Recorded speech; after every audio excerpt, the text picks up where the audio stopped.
Welcome to Everything Co-op, bringing you information on how cooperatives can help improve your quality of life.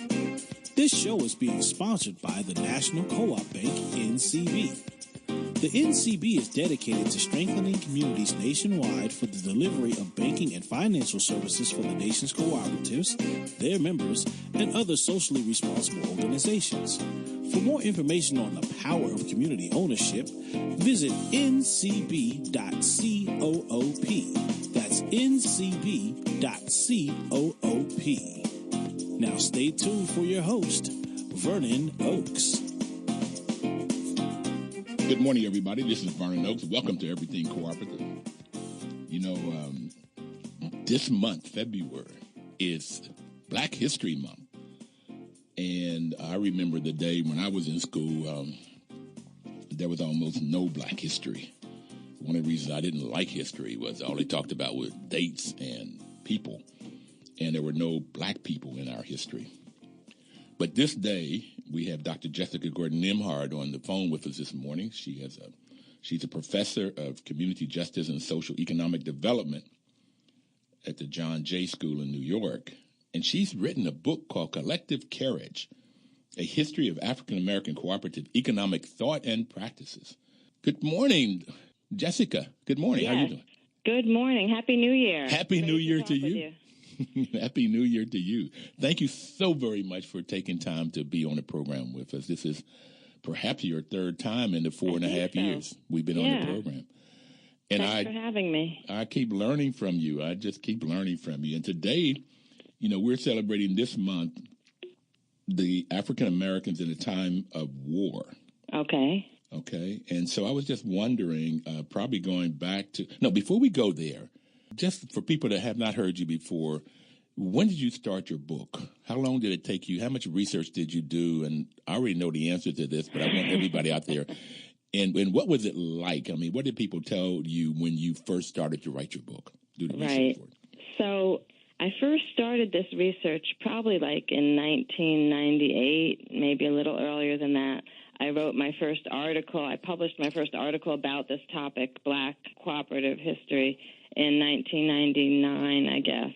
And I started out because I was very interested in community economic development and urban redevelopment that was community-friendly, family-friendly, supportive of keeping people in place and anti-displacement, that kind of thing. And I realized that the co-op business model, the co-op ownership model, was actually a strategy that fit all those criteria, in addition to being a very democratic strategy. So I started going to co-op conferences, but there were very few Black people there. I only really saw Black people when the conferences were in the South and the Federation of Southern Cooperatives was involved. But otherwise, and so I kept asking people, and nobody could tell me what the Black legacy was in the co-op movement, or that people knew very little about even existing Black co-ops.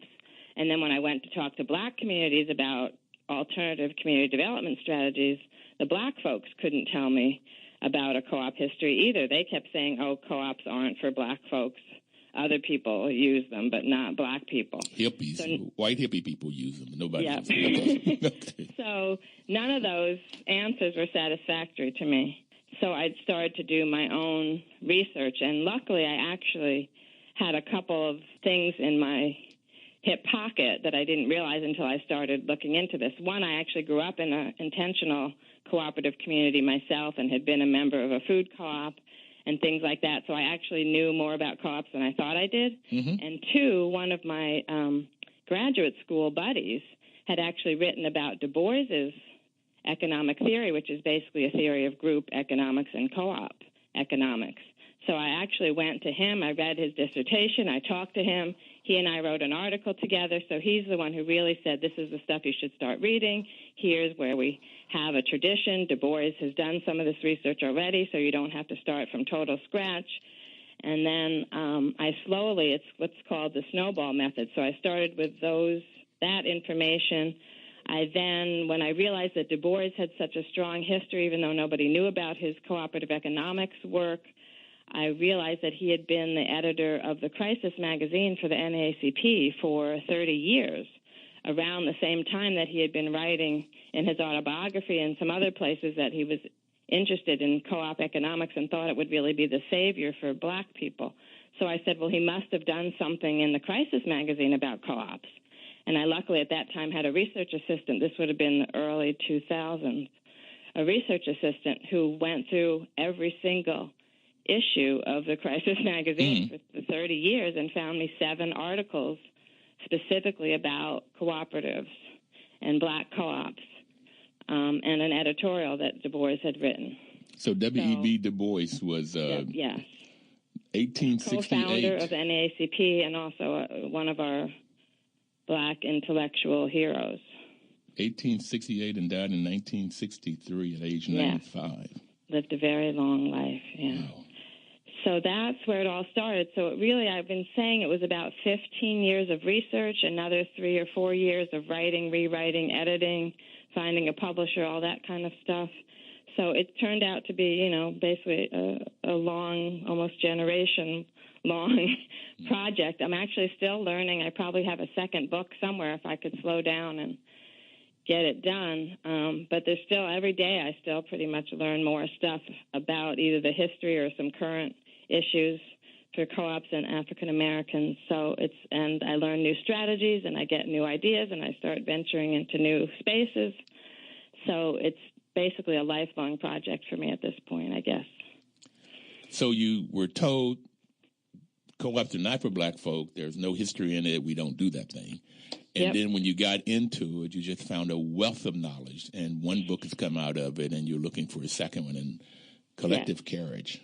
And I've been writing articles about it. And basically what I found was a continuous history for African Americans. So from, 1600s when we first were forcibly brought to North America to today, there's a continuous history of somewhere black folk have been engaged in cooperative economics, owned co-ops, started co-ops, talked about co-op strategy, that kind of thing. There's periods when there was a lot more activity, like the 1880s, 1930s and 40s, the 1960s and 70s, but there's no one period or 1 year or one decade where there wasn't something happening with blacks and co-ops.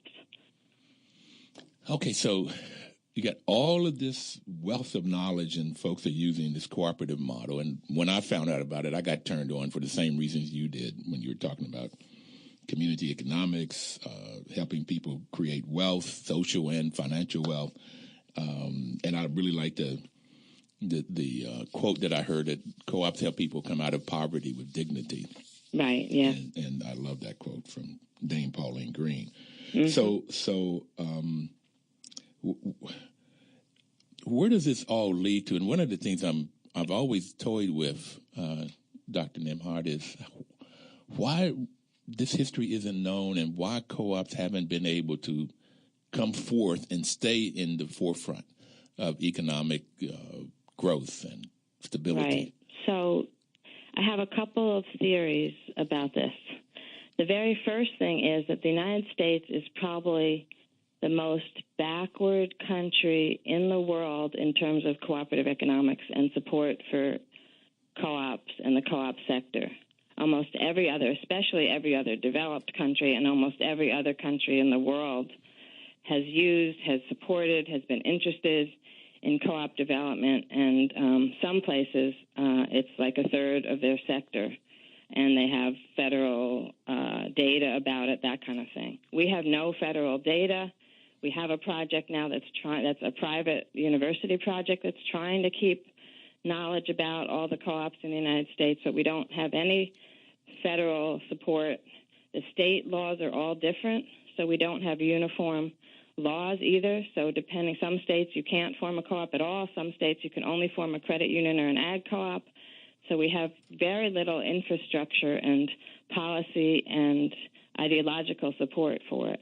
Second of all, because we're such a strong capitalist country and because of the McCarthy era in the 50s, people don't talk about co-ops, they just do it. Because if they talk about it, it puts them in the limelight, especially black folks. Being blacklisted, being denied loans and things like that is more serious than for anybody else. So even when they do engage in these things, they tend to do it quietly. And so it's a weird kind of thing. Even family members don't always think of it as a co-op. Like when I started speaking around the country and talking about it, people would, at the beginning, and the first questions were all about, oh, no, this doesn't exist. But by the time I ended, people would come up to me at the end and say, oh, you know what? Now that I understand what you're talking about, my grandparents were involved in a co-op. My aunt and uncle started a co-op, and so suddenly they don't have the terminology, but once you explain to them the principles and the process, then they suddenly realize there is things even in their own family that connect and that, right? But we don't have the words, right? So, and especially with red baiting, I think that's been huge. I think also because it's not mainstream in the United States, a lot of blacks really want to be in the mainstream. So they really think of black capitalism, small business ownership. They don't think of alternative solidarity economics because it's not taught in schools. It's not encouraged anywhere. There's not loan funds for it. I mean, now we have a little bit. But so there's lack of education, lack of infrastructure, lack of financial support, lack of knowledge. And then finally for African Americans, and this may be true for other people of color, but I haven't studied it, we actually suffered from white supremacist terrorism against our co-ops. And so that's another reason why we had to do it often very clandestine, why you didn't really talk about it in public and hardly even talk to your children about it, because it was so dangerous. People got lynched, killed, jailed, the businesses got undermined, sabotaged, etc., because white supremacists didn't want blacks to use this strategy. Well, they didn't want us to have ownership and financial wealth. If they kept us under their thumb, then they had control, and that's where this whole tax reform thing that the Republicans have gotten through. They talk about it's a major wealth switch from poor to rich, bigger than the slavery. And that was the last time they went back to this wealth switch from the poor to. So it's all about money. And power and control, Yeah. And, co-ops are one of the best economic structures for democratizing and widening power and control, and some people don't want that, right? Yeah, they don't want us to have financial wealth. And that's, but see, I don't think it's just blacks. I just think that. Yeah, I've just done the research on blacks. That's what I was saying. I suspect it's probably for a lot of subaltern groups, but I've only been able to do the research on blacks, Well, I made the theory that the wealthy really want to keep the poor down. It doesn't make any difference what color they are because they're only interested in the color of money, so they can keep us down. But they use race as a dividing point to help keep us all down. Yep.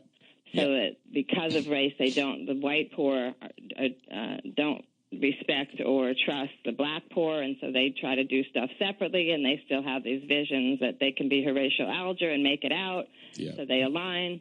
We got to take the white wealthy. And we have to take our first break. We'll come back and talk more about poverty.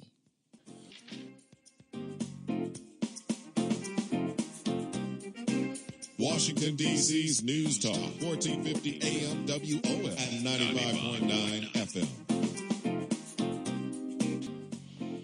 Information is power. This is Vernon Oakes, and the program is Everything Cooperative. We have Dr. Jessica Gordon Nembhard on the phone with us this morning, just giving us a lot of information. Right before we took the break, you were saying that the two reasons that co-ops don't function so well is because the U.S. is backwards as it relates to cooperatives.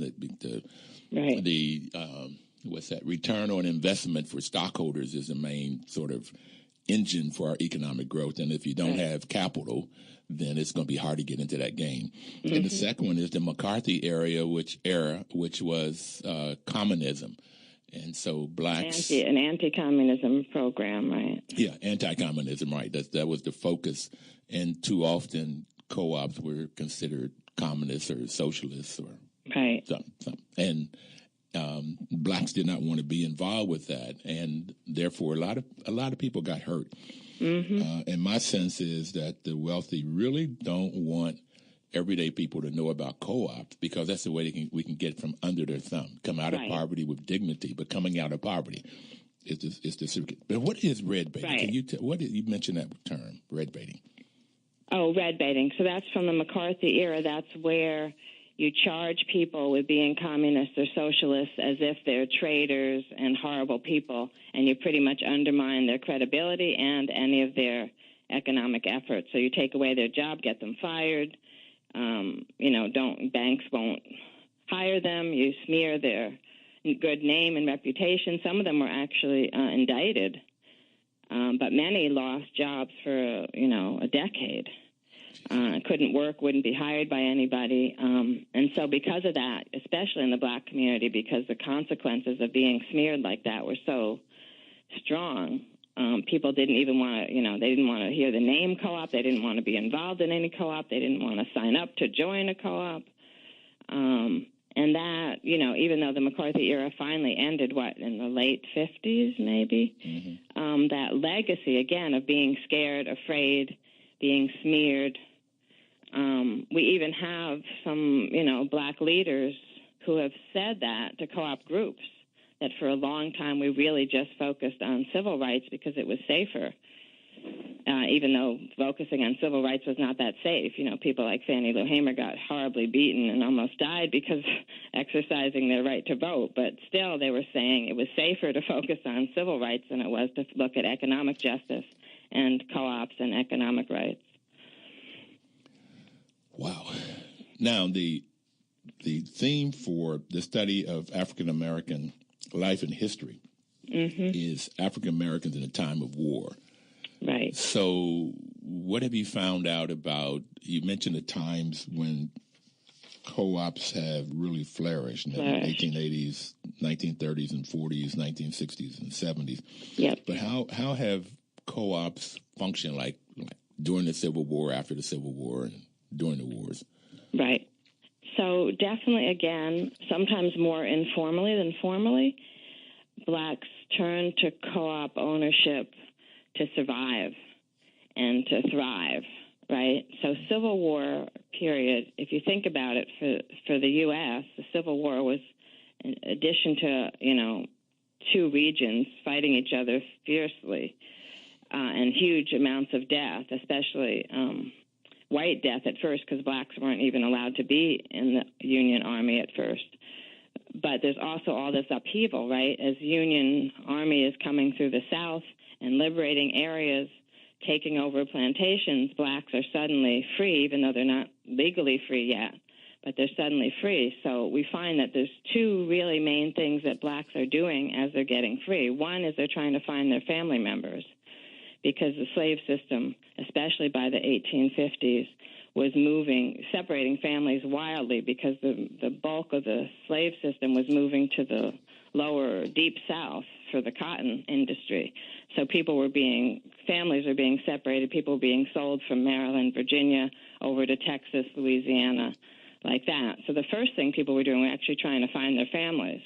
The second thing they were doing was trying to figure out how to survive economically. And so there was informally forming sort of co-ops, taking over abandoned plantations, trying to buy up a little bit of land and farm together, that kind of thing.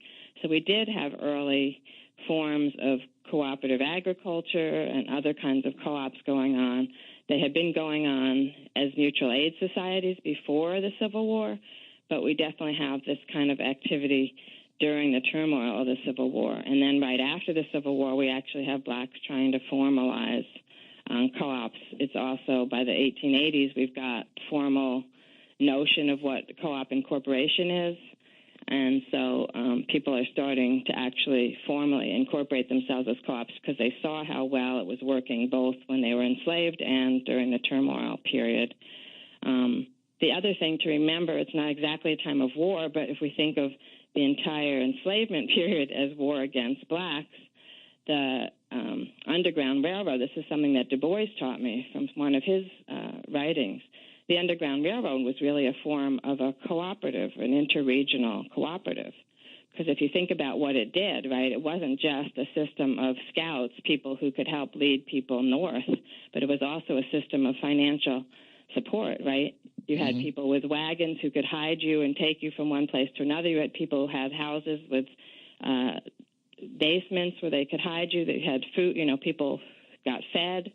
People got taken in boats. So it was actually an economic cooperative system as well as a social movement, transportation system.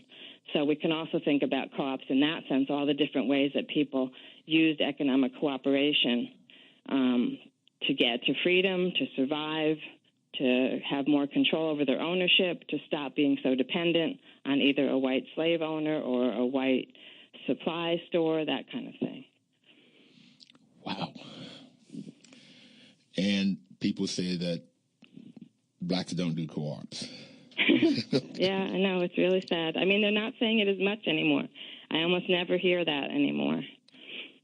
Well, that's because but it is what they told me originally, yeah. Well, one of the reasons is because of your great work, and you just, Thank you. It's awesome, and I'm glad you took it on.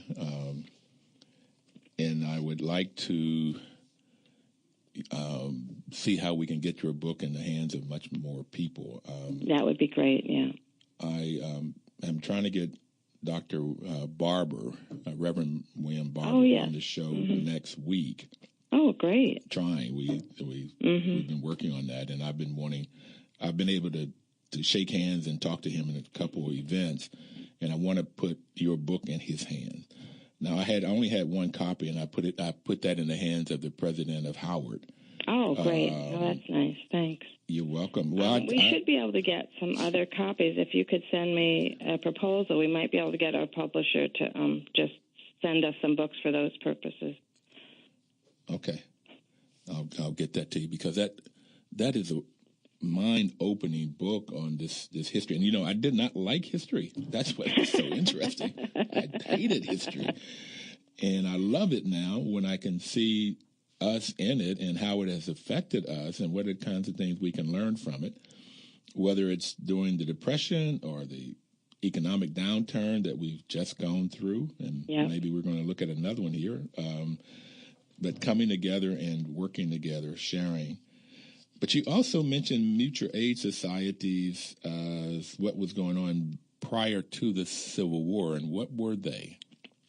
So mutual aid societies, I mean, actually most of us know of them in the variety of terms, but it's a terminology for a variety of activities, which are that the people who are affected by something come together, pool their resources to find a solution. So the very earliest ones for black people were burial societies.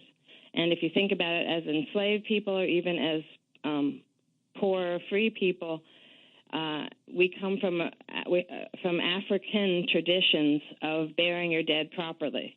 And that wasn't happening in the New World. But black people who had any kind of meager amount of money would put in some dues, a penny a month, 10 cents a month, 25 cents a year, into a mutual aid society, a burial society. And that bought them the right to, if any member of their family died, the burial society would go into the pool of money and pay for that person to be properly buried. So those were sort of the first black mutual aid societies.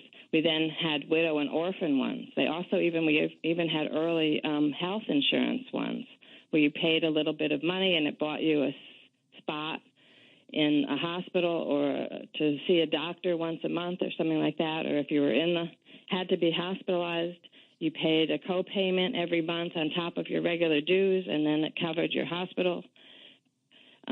For widows and orphans, it gave a stipend for widows and orphans if they lost the breadwinner of their family.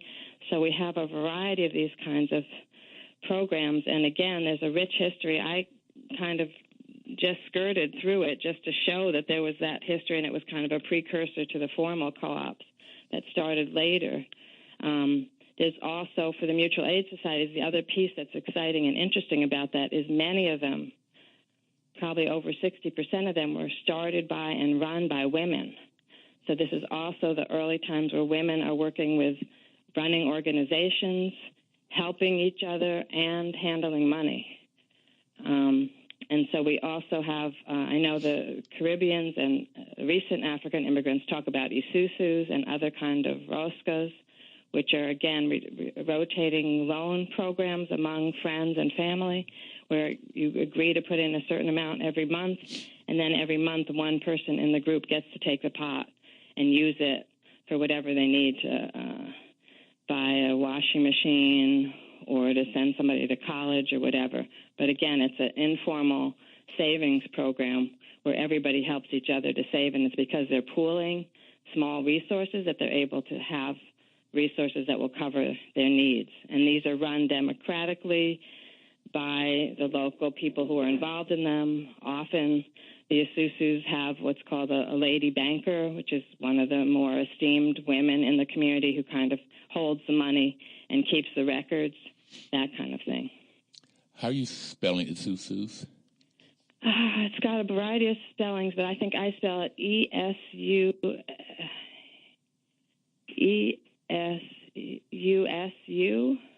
Is that right? I had spelled it E-S-U-S-I-S, trying to do it phonetically. But I want to look it up because it's an informal way of savings, and savings is so critical, and Americans don't do it. That's in our culture. So more people do these Isusus than we think, because that's another thing. I get people who come up to me all the time and talk about their grandmother and aunt's Isusus or whatever. But it is very informal, and, of course, sometimes the banks and stuff frown upon it because they don't see how it can be enforced. They think, people are taking too many risks, right? But apparently they really, because of the strong sense of trust and community, they actually are very successful, and they're hundreds of years old. We'll be right back. Practice. We'll be right back. Thank you so much, Jessica.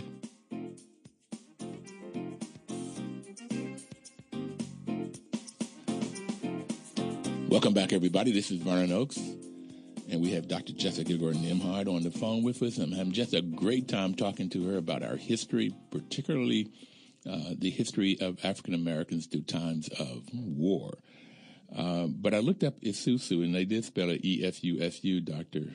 Oh, good. And it looks like out of Nigeria and the Igbo. The Igbo tribe, from what I understand it, were like the business people in Nigeria. Some people say they were the Jews of Nigeria, but they were really into business and the savings coming out of them. But they also said the Yoruba also had it, and they called Ajo, A-J-O. Mm-hmm. Neat stuff. And then a lot of the Caribbean countries practice it, and a lot of people in North America. I have a colleague who has actually written a book about the women bankers in the Caribbean and Toronto, Carolyn Hossein out of York University. So we're learning a lot more about how these things work. But for me, what was fascinating was to see that these really were the precursors to the co-op movement. People were actually learning how to, work democratically, how to pool resources, how to build trust, how to keep trust in those Isusu relationships and the mutual aid. So by the time the U.S. actually recognized co-op as a business model, even though it still wasn't well known, we had people who understood how these things worked and could teach other people, and they could start creating the model. Actually, mutual insurance companies developed straight out of mutual aid societies. They're just the formal, incorporated version of a mutual aid society, technically. And, of course, mutual insurance companies are considered co-ops. So is that nationwide? Yes, nationwide would be a modern example, yeah. The black examples are the Penny a Day Bank that Maggie Lena Walker started out of one of the fraternities in the mid-1800s, and there were a couple other early mutual insurance companies out of the black community that were, they're basically just people who finally formalized their mutual aid society when they had the structure to do it in a mutual insurance company. Now, remember, not all insurance companies are mutuals. The mutuals are the ones where the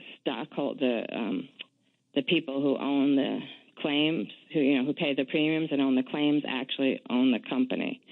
Other stock companies are for-profits that are owned by the other insurance companies are for-profits that are owned by individuals, and they do the insurance for a profit. But the mutuals are the nonprofits where the clients own the stock and have a right to be on the board and to get the residual profits, like a credit union. So you're saying that a lot of these were started and run by women? Yes. And this would have been in the 1800s? 1700s, too. Yep. In fact, the late 1700s, Baltimore and New York were well known for having hundreds of mutual aid societies, and most of them were women-owned and run. So we have this strong history, again, of women being part of this whole collective cooperative economics movement. One of my favorite people, Helena Wilson, who was the international president of the Ladies Auxiliary to the Brotherhood of Sleeping Car Porters in the 30s, 40s, and 50s. That's a mouthful. So it's the Brotherhood of Sleeping Car Porters, but they had a Ladies Auxiliary. Those were the women of the union, so either the wives of the porters and also the maids, because no one realizes this, but the maids, the black women maids on the trains were also part of the union. But because they were women, they had more of a voice in the Ladies Auxiliary. Helena Wilson was actually the president for 35 years of the Ladies Auxiliary. She came out of the Mutual Aid Society movement, and then for 35 years, part of her job in the Ladies Auxiliary was to do co-op education and to get the ladies to form consumer co-ops so that the union could keep all that good union pay recirculating in the black community. So instead of having the unionized porters and maids spend their money outside of the black community, the Ladies Auxiliary was teaching them about co-ops, helping them create credit unions and co-op stores, a co-op eye clinic, so that they could spend their money within the black community in a democratic fashion. It's amazing that this was around in the 1800s, and I got it when I was 50 or so. Yeah. I didn't get it in any of the formal education. Yeah. No, people don't talk about it. Okay. So now I got a third reason that the people in power don't want co-ops. We talked about they don't want poor people to know, and also the communism of social status. I think that's one way they put it down. But I have it that white supremacists, they don't want women to be in charge. Sure. And right. so now that it's would be another, right, yeah. But this has been strong, even though a lot of the leaders are still black men, the doers, the thinkers, the teachers have been the women. And I think you're right. This is a society that is very patriarchal. We don't believe that women should have a lot of power. We don't like women to be in the spotlight. And because women care about communities and families, right? Mm-hmm. Most women, obviously not everybody. But women, when things are in the hands of women, it's always sort of broader ownership, more concern for community, that kind of thing. And I guess that's also considered a problem for capitalism and for the wealthy. Oh, boy. I have this picture of the Zorro movie where this guy comes back to the U.S. from England or Spain or somewhere, and he gets the barons and the land barons in a room, and he shows them how they're going to buy California and split it up between the barons. Mm-hmm. Okay, so they got 10, 12 people around the table, and they have this scheme for we're going to buy California, we're going to split it up, and we're going to get the peasants to work their land, work the field, and then we'll extract all of the money from them. And I got that picture because that's what it looks like America is, and not only America, if you throughout the world is that sort of model of the wealthy will try to keep everybody else down so they can extract more and more and more and more. Right. Why they need it, I don't know. And the interesting thing about the wealthy is they, in some ways, practice cooperative economics. They don't necessarily share the profits. They do share the profits among a small group of them, but they do collude on everything, right? They can't actually get as far as they've gotten without collusion, without working together, without, fixing prices together, that kind of stuff. So when it helps them and when it helps them keep their power and make more profits, they're fine with it. But the minute it helps other people and it's interpreted or used in a different way, they're against it. Wow, okay. All right, you're thinking at a whole different level, dear. Okay. But, basically everybody uses cooperation. We just call it different things, and some of it is considered legitimate and some of it is considered horrible, depending on whose perspective. Well, in this room, in the Zorro movie, that's what they were doing. They were cooperating to figure out. They were colluding. Yeah. They had it all planned out. They were using the same strategies and tactics so that each one of them could get their fiefdom.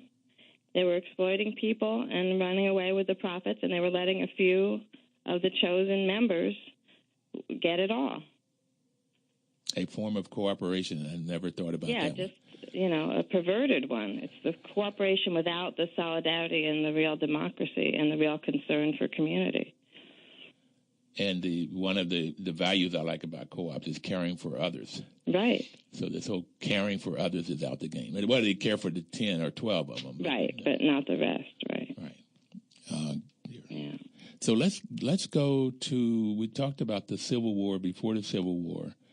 What about World War I? What were co-ops like around? To talk about World War I, I actually have to talk about the 1880s. Okay. So let me do my talk about the 1880s. I'll try to be quick, but that's another era I could probably talk 2 or 3 hours about. It's a fascinating era. And again, it's actually another unrecognized war, this time the War of White Supremacy and the Ku Klux Klan. So the 1880s are the period after the Reconstruction. For those of you who don't know your history, we have the Civil War. We finally outlaw slavery, and there's a whole set of civil rights laws which allow African-American men to vote and outlaw slavery and allow citizenship for anyone born in the United States, which is important because before that you had to be white to be a citizen.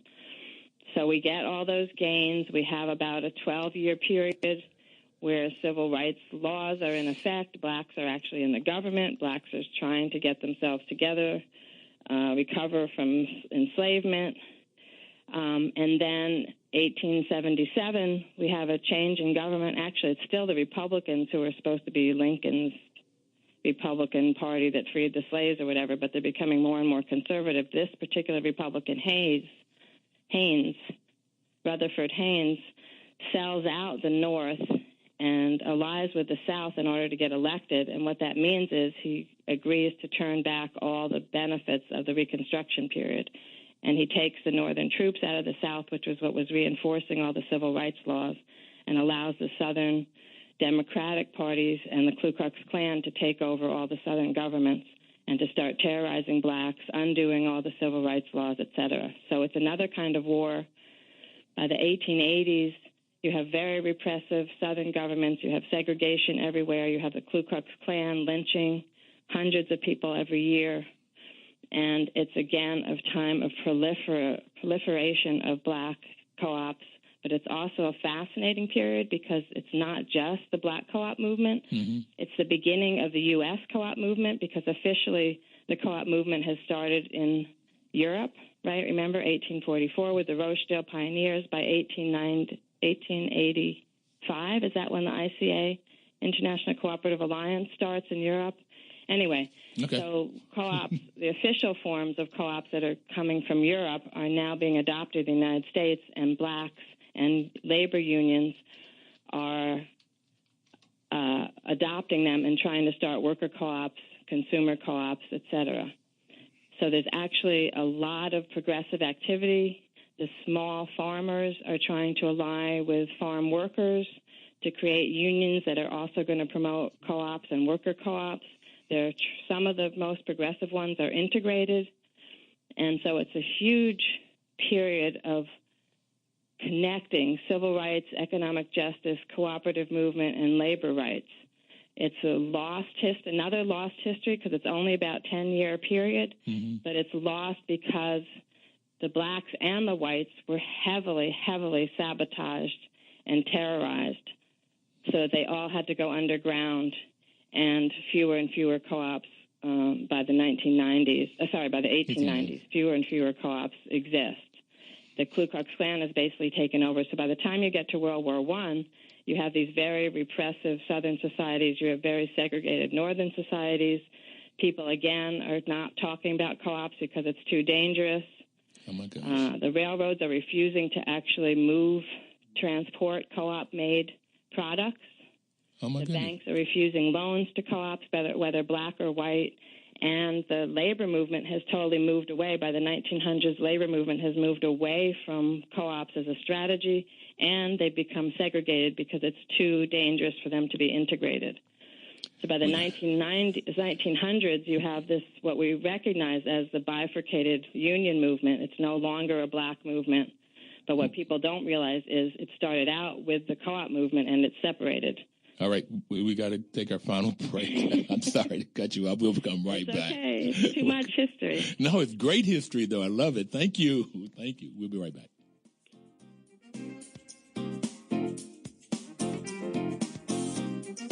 Washington, D.C.'s News Talk, 1450 AM WOS and 95.9 FM.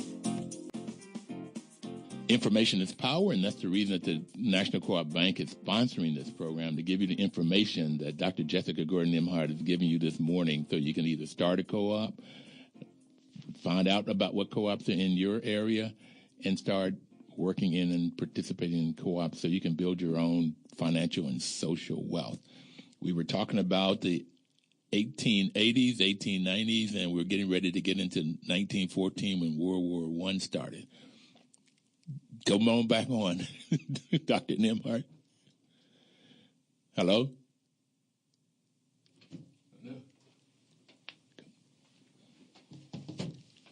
Dr. Nembhard, are you on? Can you hear me? Now I can, yes. Okay, now sorry. Okay. So, yeah, I started with the 1880s and 1890s because it's so fascinating, but also, as I said, I see that as actually another period, time of war, right? White supremacist terrorist war. But also, it's the 1880s are actually a similar period to what we're into now. So I also like to talk about it so people can think about the parallels now and how strong the co-op and labor movements became because of all that repression and issues, and that it should give us some help in thinking about what to do now. By 1914, the co-op movement is actually kind of small, right? Oh, yeah, but the black socialist movement has been rising, and the World War I veterans are coming back to the United States after having been in Europe and seeing what a more progressive, liberal, supportive, anti-racist society could look like. So what you get in the late 19-teens is you start to get black veterans talking about the need for blacks to kind of pull together. They're really upset because they fought for us in the war that was supposed to end all wars, and they came home to worse segregation and lynchings and treated horrible, and they're not going to take it anymore. They also see what a different world could be, so the black socialist movement is growing. We actually have not as many co-ops being practiced, but we have a lot of discussion about co-ops. A. Philip Randolph, who in the teens actually ran a black socialist magazine called The Masses. I think that's what it was called. And his co-editor is George Schuyler, who we'll talk about in 1 second. But A. Philip Randolph, who is our hero from the Brotherhood of Sleeping Car Porters in the 30s and 40s, and then the March on Washington movement in the 40s and the 60s. Anyway, he writes a beautiful article in 1918 about how co-ops are the way that blacks need to go if we really want economic justice and liberation. And so he's already talking about co-ops back then and how co-ops may be our best strategy. And so that's what's happening. Du Bois in 1918 calls a meeting to establish the Negro Cooperative Guild. He brings 12 men to the NAACP offices to spend a whole day talking about co-ops and how they can start building co-ops in their communities. And one guy from Memphis, Tennessee, goes back and starts a very successful meat grocery co-op. And then in the early 1920s, the conservative black business league that Booker T. Washington starts the CMA, the Colored, forgetting my words, Colored Merchants Association, where all the independent black grocery stores create a secondary level co-op in order to survive the onslaught of the new supermarkets. And so even the conservative black businessmen realize that co-ops are important.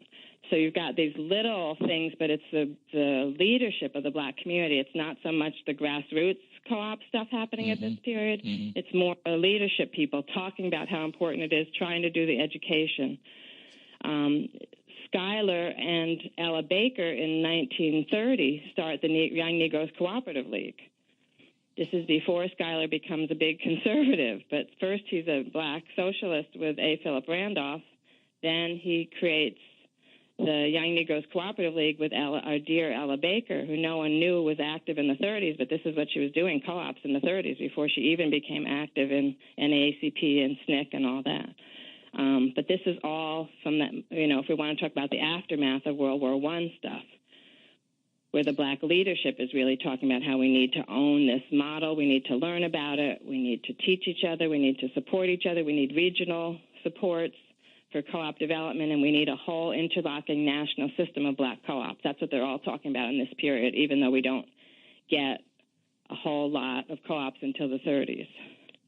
It's fascinating, and I know we could use 2 or 3 hours, 4 hours, because we're not going to be able to get to the Depression, the recession, World War II. Right. No, we won't get there. So I would really like to, you mentioned something earlier that the reason I like history now is sort of like, what can we learn from history that we can apply today? And you mentioned that the 1880s was similar to what we're experiencing today. So can you do that parallel walk to us to see what we can learn from that to apply today? Sure.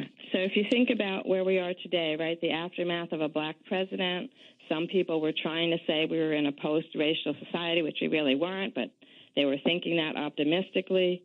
The economy hasn't done that great, but it's had its ups and downs. But now we're really into a pre-fascist era, right, and the rise of white supremacy again and the rise of racial terrorism again, especially against immigrants, but it's also still against blacks. We came out of the Great Recession, so we also had challenges where people could see that the current economic system really isn't working for most people, and so are more willing to try new things. So even though we don't have quite as strong, the coalitions and alliances between groups are not quite as strong yet, I think we could be building back to that kind of strength, and where people are much more willing to try and to engage in cooperative ownership and other economic justice and alternative strategies because they see what's not working. And they have to combat these onslaughts, right? The more the federal government moves away from supporting us in all the ways that it used to and should support us, right, the more we're going to have to do for ourselves. We already do see a movement at the local municipal level. We have at least 12 cities that are actually supporting worker co-ops as a strategy to alleviate poverty. New York, Madison, Wisconsin, right? Even D.C. we're trying to do some stuff. Anyway, there's about 12 cities that are actually putting municipal money, Cleveland, into this strategy. So we see there's this local, at least the local, empowerment strategy is bubbling up during these times. And so I think it's going to be a time, especially those of us who can see where we could go with it. I think it's a time that more can happen, just like in the 1880s. We also could learn the lessons, right? One of the lessons of the 1880s, because it was so repressive, was how important it was for community to support each other and communities to support the co-ops that get created. And so we need to also keep an eye on that prize, right? How important it is to keep talking about this stuff, to keep reining in community, to do that community organizing and the information exchanges that will make sure that communities understand what these co-ops are, why they need to stay, and why they need to support them. Wow. A mouthful or two or three. Now, because we are running out of time, what else are you working on? Well, the next frontier is prison and returning citizens, and that's where I'm putting a lot of my effort in now. I'm working with groups that are looking at incarcerated worker co-ops in the prisons and worker co-ops for newly returning citizens, and trying to figure out what that looks like, how we can do it legally, what the education would look like, what supports we need, and what models we have. Well, can you speak of, I know the model, is it in Italy? They have a bakery? co-op. Yes, in bakery? Italy, and I don't actually know the Italian model as well as the Puerto Rican model, because the Puerto Rican model is actually one of the few where the prisoners themselves own and control their co-op almost totally. The Italian model is a great model for state and local supports and a coalition between social workers and the people who are helping and the prisoners themselves.